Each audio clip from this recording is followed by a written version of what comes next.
Well, folks, coming in off the road, this is another edition of Wings Weekly. And as usual, head coach Scott Langer is joining me. Coach, a trip to Forest Lake, taking on the Minnesota Mallards for the first time, and an opportunity to see their facility and their building and all that kind of stuff. But the important thing, obviously, is that you come away with the sweep. You know, you come away with a 5-3 win there on Friday, and then a 3-0 shutout on Saturday. Some really tight games, really. But, as you said, and you talked about it pregame, I think both nights, actually, and I think even last week at Wings Weekly, this is a fast team. They skate well, they handle the puck well, and we saw that. But, you guys stayed with them, got up in front, and we're able to put them away and take away the sweep. I want to just kind of lump them together instead of breaking apart the different games, because there's really no sense in overanalyzing wins.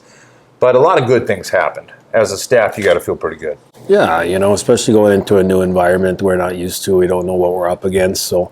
But the Mallards have a really good skating club. They're a high volume shot type team. They just like to throw everything at the net from everywhere. So, we had to deal with that, which I thought our guys handled pretty well. And obviously Estabrook had a great weekend, got us on the board first both games, which was huge for us. So, close games. Obviously, goaltending was really important.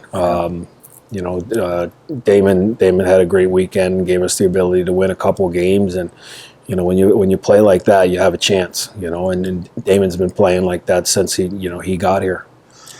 Yeah, and we'll get a chance to talk with him just in a little bit here too. But I wanted to talk primarily. I shouldn't say primarily, but for a moment at least, about defense. And I brought this up over the years. You're a defenseman. I know you're a defensive-minded coach. You love block shots, things like that. And there were, without a doubt, a couple of defensive breakdowns where Cunningham had to come up with some big saves. But overall, for a fast team, you guys were able to really kind of, scramble and I don't want, maybe squash isn't the right word, but, their entry and their exit, actually, in and out of zones was pretty good. But you guys were able to, to find a way to slow them down at times. And that seemed like one of the keys on the weekend, at least to me. What were your thoughts defensively? Well, I thought we were better through the neutral zone than we were the previous week. So that allowed us to stay up a little bit and have good gaps. But defensively, our guys, they were blocking shots. They were quick to pressure. And, anytime there was pucks thrown there to the net, we were in the house to fish them out. And I think that's huge. I think that's where you seeing our team grow a little bit more as we're going here, that they're understanding where they need to be when it comes to playing team defense. So, and it's not easy when you got a team that's just throwing pucks from everywhere. They're bouncing all over, and it's a little unpredictable. So, our guys did a really good job. Anytime you play good defense, you got a shot at winning a hockey game. And, I don't know if I'm defensive minded. I just like to win. Yeah. Well, kind of goes hand in hand sometimes, let's be honest. I think so. Yeah. And they've got a couple of guys there that love to shoot, the Thompson kid and Conan and a handful of them that, like you said, they'll throw little pucks on net. And we saw that as the shots on goal just kept racking up as the game went along. And I was just sitting there shaking my head going, my goodness, they just shoot. And, again, block shots, all kinds of great chances that were taken care of or swarmed on by the defense. And I thought that was an important piece to the weekend.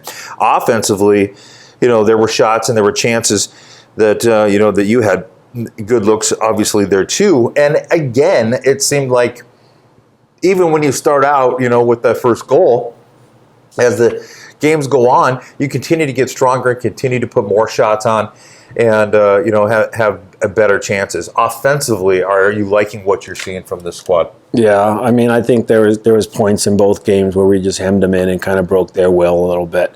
Anytime you can have some sustained offense, you wear your opposition down a little bit. It's hard. And I thought our guys did a really good job of that, especially after, Saturday where they sat on the bus for 6 hours. I thought that they came ready to play. I thought they had a lot of energy and they really backed that team in. Yeah. Well, and again, a weekend sweep against a tough team that's got a lot of talent there for sure too. Well, and you just mentioned it. That was actually going to be my next question, was about end zone presence and so on. But you just mentioned it with the having them in.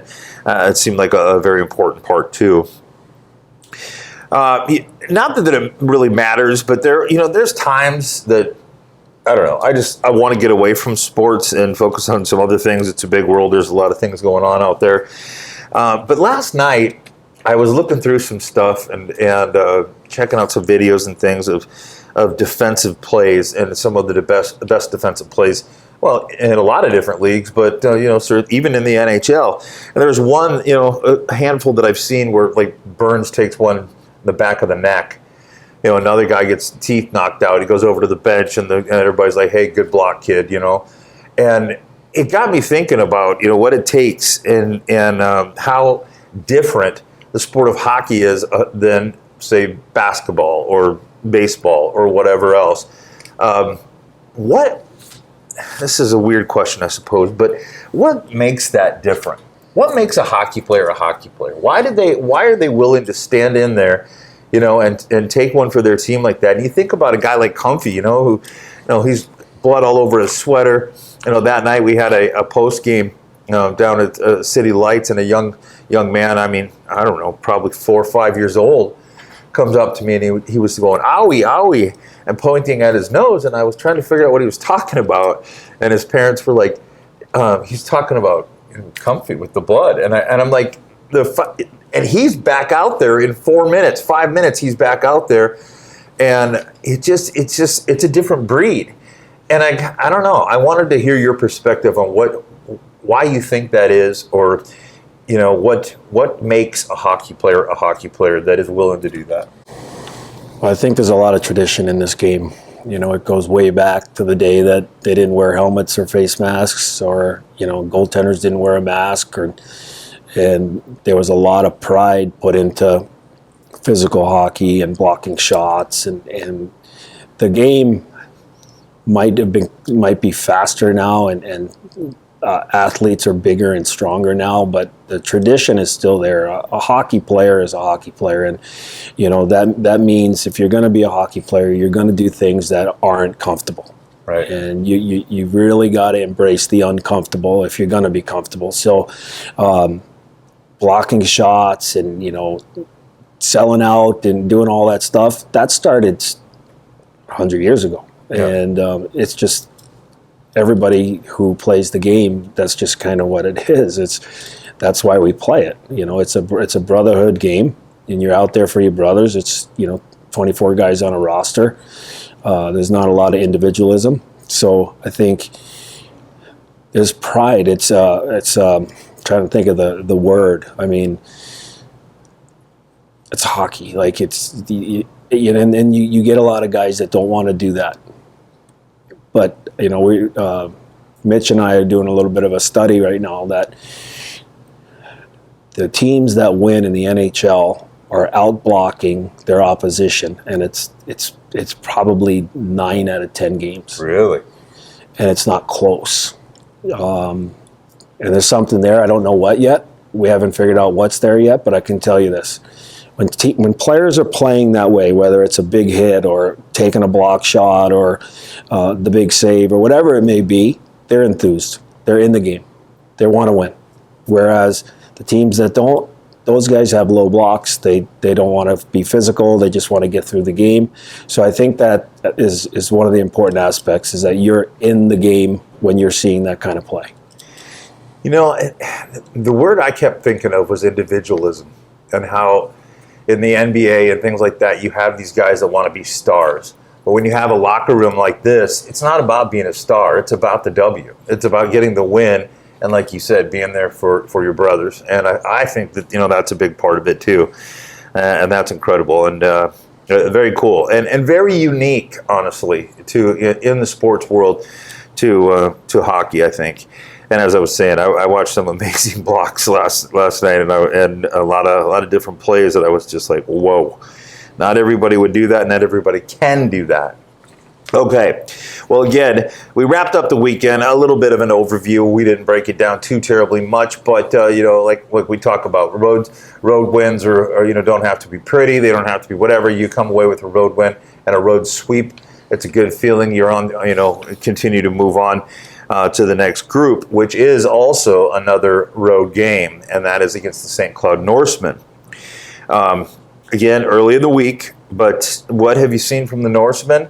They're right in the hunt. They've had some ups and downs, sort of like North Iowa, and so some of these other teams, Austin, whatever, that are finding ways to win some games, finding ways to lose some games, whatever. What are you seeing on film from the Norsemen? They skate really well. I think they're very well coached. You watch their specialty teams, they're really good. They're splitting games and stuff, but they're playing really well. They're out shooting teams.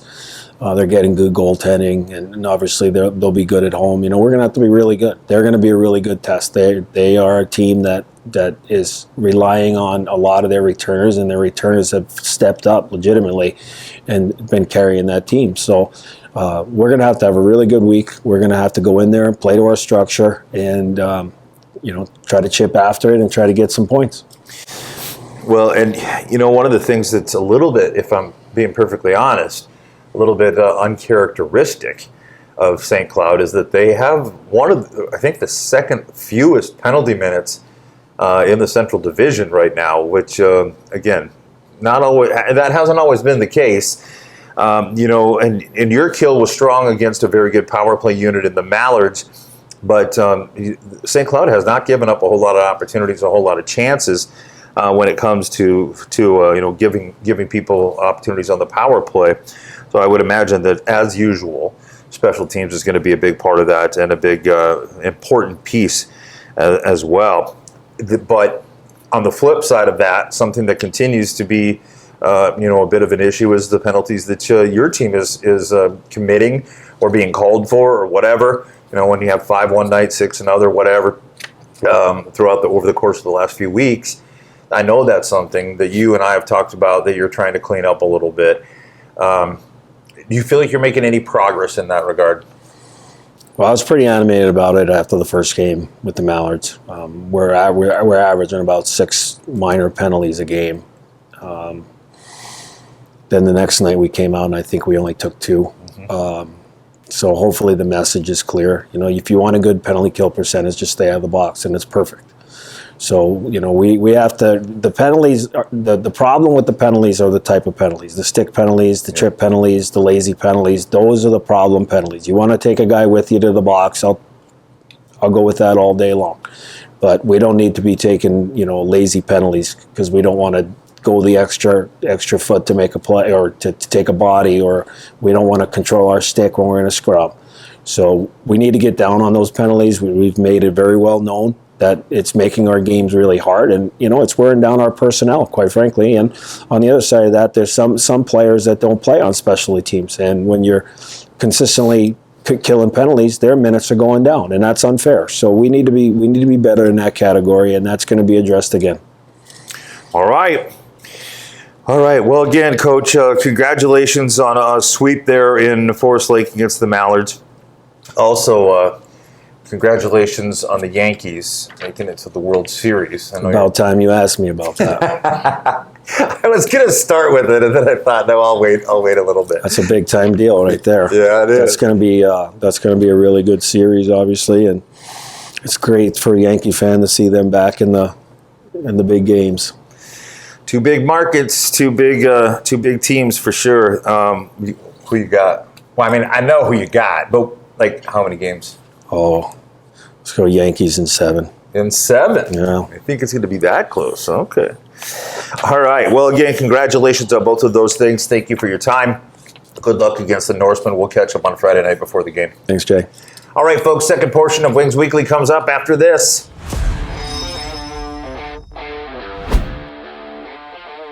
Pro Ag Supply leads the game with Channel Seed, liquid fertilizer, and tanks. With 3 generations of family service, we've spent over 40 years growing relationships with your family.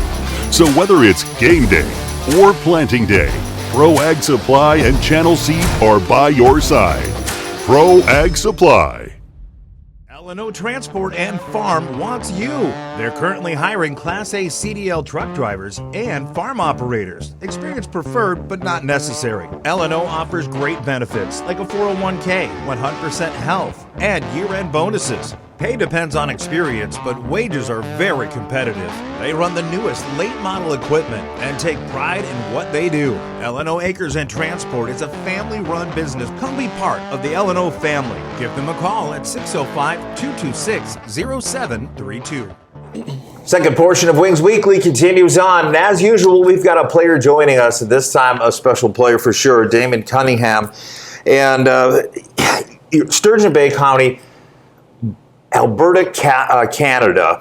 And I meant to actually look up a little bit about Sturgeon County. Like, what is it? A very fairly rural area, or like what's home look like? Yeah, it's pretty rural. It's basically the surrounding country around St. Albert, Edmonton area. Okay. So like I grew up playing all my hockey in St. Albert. I live 4 kilometers west of it, so technically I could be either Sturgeon County or St. Albert. I'm pretty close, but yeah, it's all rural country area. And I live out on an acreage out there. So. Oh, excellent. Yeah. Any like animals or anything? I have 2 dogs and a cat, but no fancy horses, farm animals. Okay. No. Grew up riding horses though a little bit. My mom used to ride horses, and my grandparents had a farm. So right on. Yeah. Very cool. Very cool.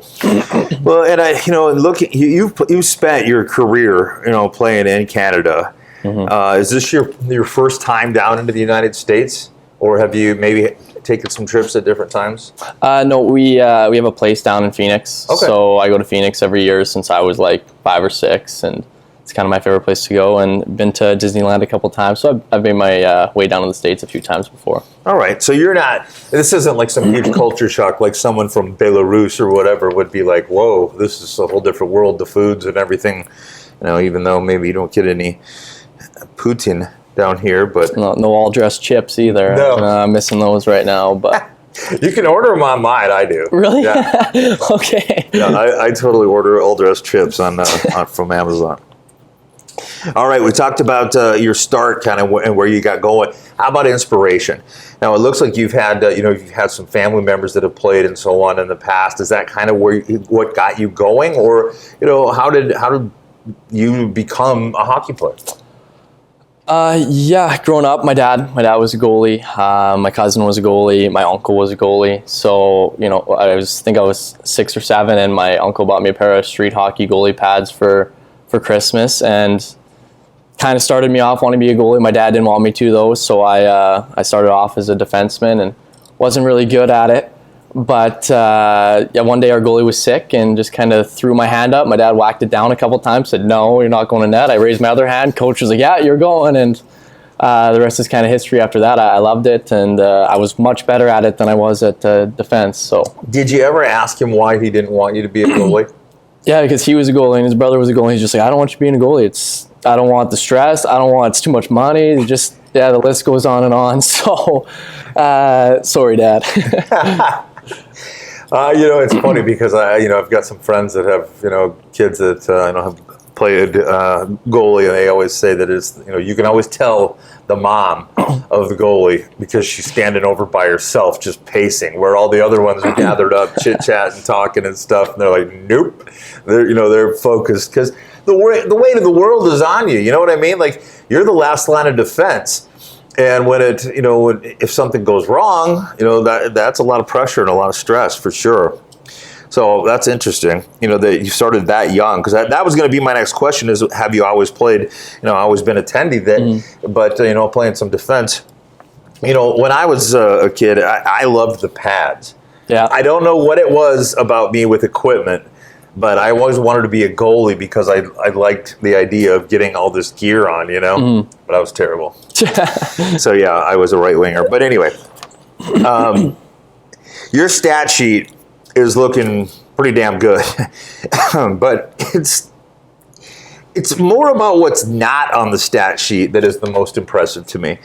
And that's things like acrobatic saves, where you're standing on your head, the rebound control, the recovery, these kinds of things. It's the movement from post to post, the athleticism. you mentioned it from a young age that you started playing goalie. Have you always been, at that athletic in the crease and that level of back and forth, where you can make a save and be diving over to the, to the other post to make a, to save a rebound or something like that?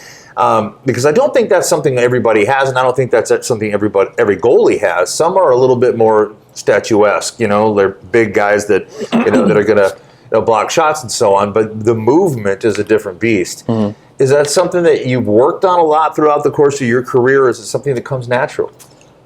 I'd say it's a little bit of both. I think a lot of it comes naturally. I've always kind of been like that, especially being a smaller guy. I can't just go down my butterfly and cover the entire net. I got to be able to move, and I got to be better at moving than everybody else. So, I've obviously worked on a lot with my goalie coach back home since I was 8 years old, and we always did movement sessions, especially young, and working on your edge control and pushing and whatnot. But I think a lot of it comes naturally, and it's definitely something that I pride myself on, being able to make those big saves that maybe other guys can't, and I take a lot of pride in it. So I imagine you work closely with Coach Dumba as well. How often are you in contact with him? Is it a daily thing, a weekly thing where you're maybe making a phone call and just talking about breaking down how the game went, or how does that work? It's weekly. We have video sessions every Tuesday where we go over the games. We're on there for an hour, 2 hours sometimes, and then he's texting me going in the weekend or during the weekend after games and whatnot. So it's we're in pretty constant communication, and it's been really, really good so far. I figured as much. Well, first of all, a shutout.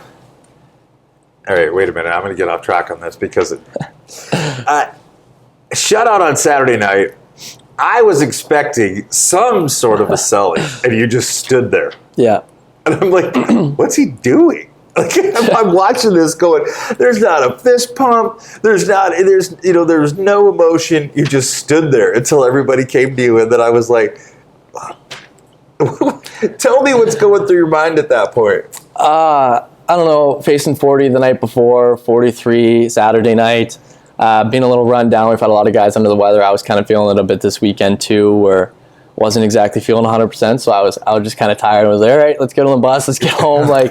Job's done. We got the 4 points this weekend, and no, that's where the no silly came from. And I think I actually said that. I said he's probably tired after seeing 83 shots on the over the weekend. But I just thought that was funny. I was looking down there, like, Ed Cunningham seals the deal, with the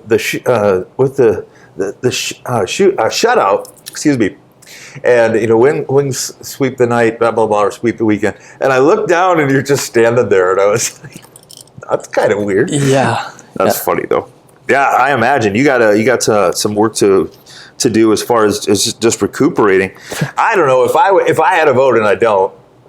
But if I had a vote, I'd put you in for in for the Star of the Week for the Central Division, because you had a fantastic weekend. Thank you. And as and as Coach and I were just talking about, defensively, I think you guys were really strong, but there were a couple of breakdowns, and when there were breakdowns, you were able to handle that, and just that says so much. What is it? Tell me a little bit about what it's like, the relationship between the defenseman and a goaltender. I know that it is a little bit of a different thing than the rest of the team, because the defensemen have your back. They're they're your guys. And you work together, talk to each other. You're shouting out where someone's at and all those kinds of things. Mm-hmm. Is it a different type of back and forth, a different type of relationship, I guess, with your blue liners?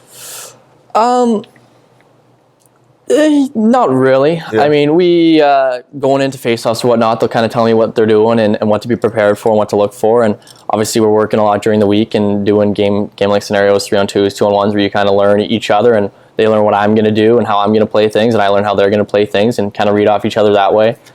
Just letting them know when there's guys on them, and there's always that communication and chatter, but I wouldn't say it's like there's a big difference in any relationship I have with them. I think you're close with everybody, and you're included in that. Yeah, without a doubt. I mean, I knew that's the case, but I just know, like, I've talked several defensemen over the years, that there's always that pushing and shoving in the crease, and they're like, "You stay away from my guy." You know, they're going to be the ones. Yeah. Okay, so now bear with me on this. I've always said that goaltenders are a little bit off, and I mean that in the best way.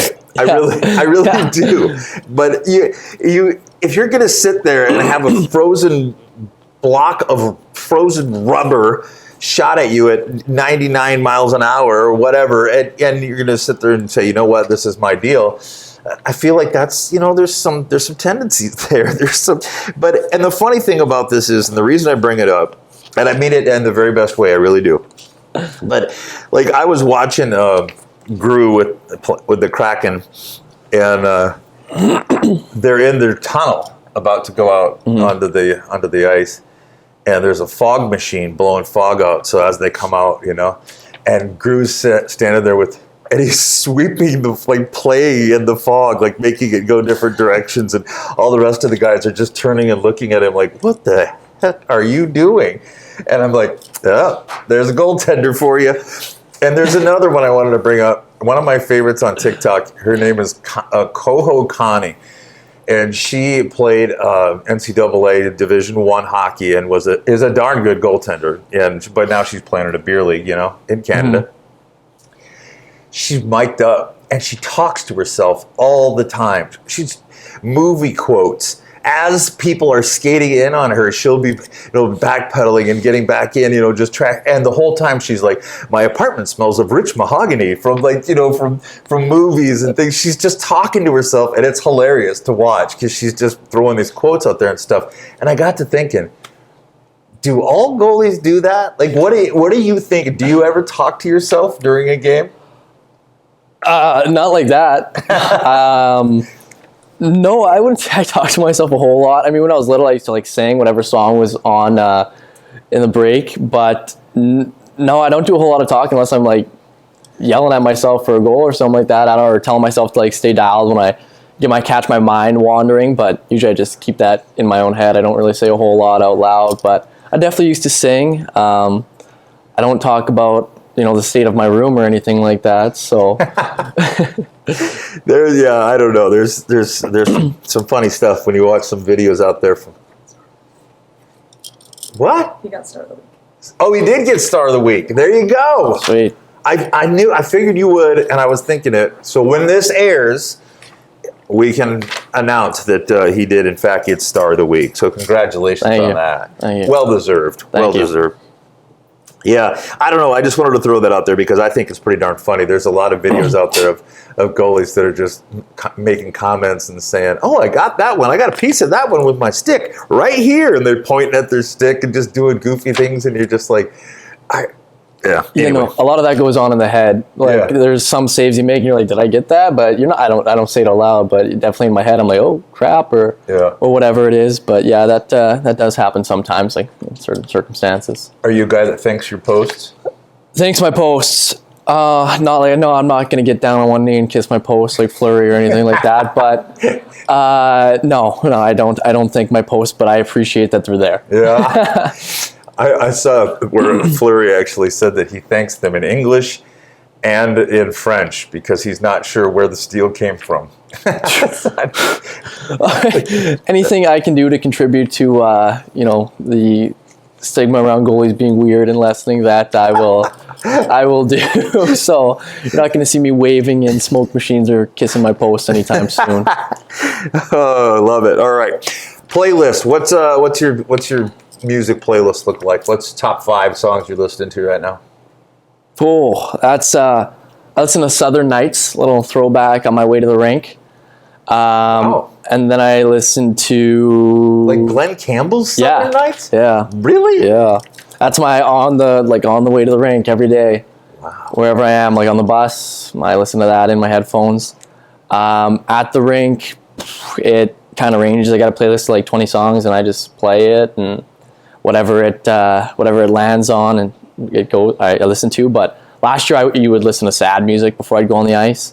I don't know why. It just got me dialed in, and this year it's much different. I have about 20 songs. I kind of stick to those, and I couldn't name them off the top of my head if I'm being honest. But yeah. Glenn Campbell's Southern Knights. That's that one. Okay, that threw me a little bit.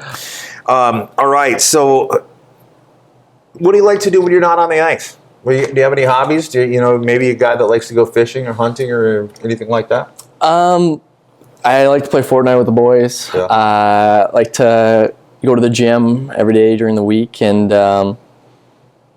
maybe go watch a movie, do stuff like that. But I don't. I'm not a hunter or fisher really. I save that more for the summer if I go fishing, but not a hunter. Do you go golfing?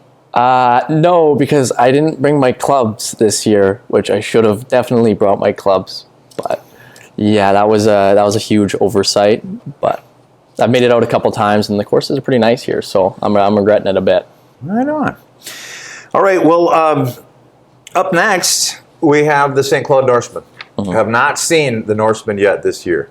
And as I was talking with Coach Langer about just a little while ago, they are a team that are back and forth. They've had some losses, they've split some weekends and done different things like that. Well, not different things like that. They've split some weekends and had some overtime games and some tight matchups. And Coach Langer, said that they're a fast skating team, and I mentioned too that they haven't committed a whole lot of penalties. So the Wings power play may not get as many chances, depending, of course, because every game's different. But in your mind, what do you think that you guys have to do as a group to continue, to put some W's on the score sheet and keep racking up those points? Just continue to do, what we've been doing. I think, and just continuing to elevate our game and keep getting better. Obviously starts were an issue for us early on. We'd get down a lot, and this weekend leading both games to start the game was a nice step forward, and just continuing to improve areas that the coaches identify and going from there. It's we've been doing really well and just continuing to build. There's really not it's not a new recipe every weekend. You make minor tweaks to your opponent depending on your penalty kill, your power play, but you don't want to change anything big and just continue to build and get a little bit better every day. So.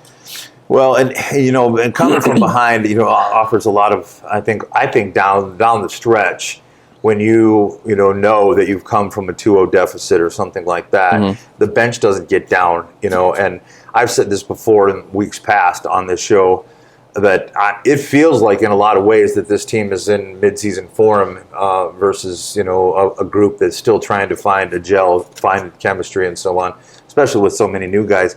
And not having as many returning vets as we've had in ever that I can remember. Bringing back 5.